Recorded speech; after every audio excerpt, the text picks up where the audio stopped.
I'm always on the hunt for fun and accessible activities. I met Simon in Sweden and joined his Zumba class. It's all musical and fun until you realize that you are the only wheelchair user who is always kind of going in the opposite direction to everyone and simultaneously changing the steps to suit whatever available limbs you have. Hi, this is my friend Eva, my Zumba partner.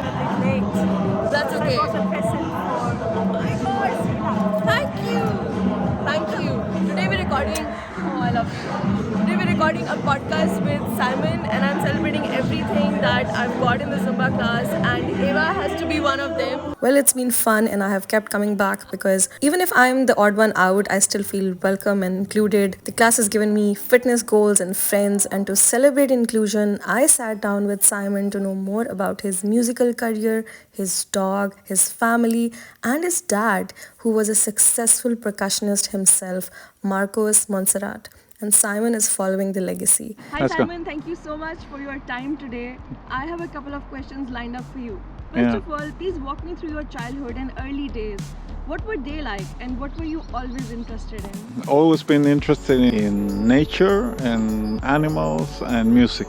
Now, coming from a musical family with your uncle Roberto and your father both being percussionists, what's one of the earliest memories of you realizing that music was going to be such a central part of your life? Was there a specific turning point? I remember always being around music, and my father was always, he was changing the skin of the drums, and I was always participating in that. I thought it was very special. It was a lot of music. My father was always listening to music and playing music, musicians coming through our home and being around him with the music. So you played with so many different artists, from jazz legends to Swedish pop icons. How do you manage to stay true to yourself as a musician while adapting to so many different styles and tunes? Was there ever a collaboration that pushed you out of your comfort zone? Yes, sometimes you get out of your comfort zone, but I always been interested in many genres of music, and I think one good thing is to be curious, always. So I've always been curious in different, from everything from rock to folk to jazz to different styles. I always interested me. I think it's important to be curious in different genres, and of course sometimes you get out of your comfort zone, but if you have an open mind and keep on being curious, I think it will be fine. Now, coming from a musical family with your uncle Roberto and your father, did you always feel that you also want to take a track of music? Yeah, I think from the early age I wanted to be a musician. Seeing my father, he was kind of like my idol. Your journey with Zumba is fascinating, especially when you're always welcoming towards everyone. I also felt quite included in your class. So what inspired you to transition to this world? And how does teaching Zumba compare to performing on stage? I think it helps to be coming from being a musician and artist, knowing the music and being used to being in front of people. I've been teaching dance before, Latin dances, so it was a natural step to do Zumba. Both of your sons have found success in music and acting. How does it feel to see them carry on the family legacy on their own? I'm very proud of that, and it's a blessing to see them becoming the artists they are and the human beings they are.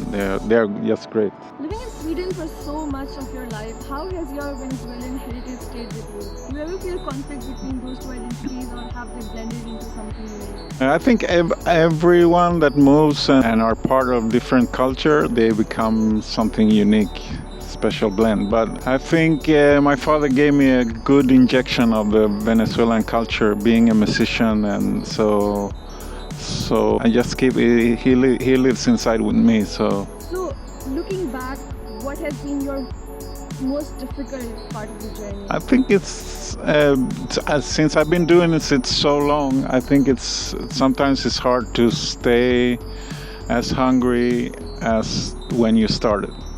You've experienced experienced music in so many different ways, performing, collaborating, teaching Zumba.